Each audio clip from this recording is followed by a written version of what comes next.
আমার চাচাতো ভাইয়ের ছেলে জিল্লুর বিয়েতে যখন বউ নিয়ে এরা চলে আসলো, তখন আমরা গেটের কাছে গাড়ি থামিয়ে এবং বউকে বরণ করতেছি। আমার ভাবি মুখে শরবত এবং মিষ্টি দিয়ে বরণ করতেছে। বরণ করার পরে যখন আমরা রুমে নিয়ে আসলাম, তখন আমি বাসর ঘর সাজিয়েছিলাম। আমার দাবি ছিল আমাকে বকশিশ দেওয়া লাগবে। তো সেক্ষেত্রে জিল্লু বলতেছে, আমি আসতেছি, ফুপি দেব।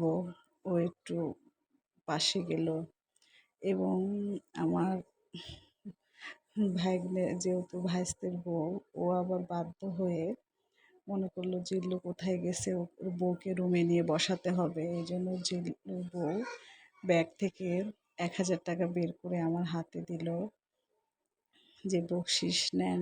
তো আমি বললাম ১,০০০ টাকা হবে না। তো ভিডিও যে করতেছে আমার মেজো ভাবি, উনি বলল, নেও সোনা, আমি লাগলে আমি টাকা দিবানে, এখন বউকে ঘরে উঠতে দাও।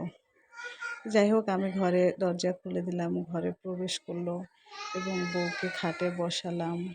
বসায়ে তো আমি সুন্দরভাবে ওকে বসায় দিলাম। বসায় দিয়ে আমার বকশিস নিলাম এবং বকশিসটা নিয়ে পরে শেষ।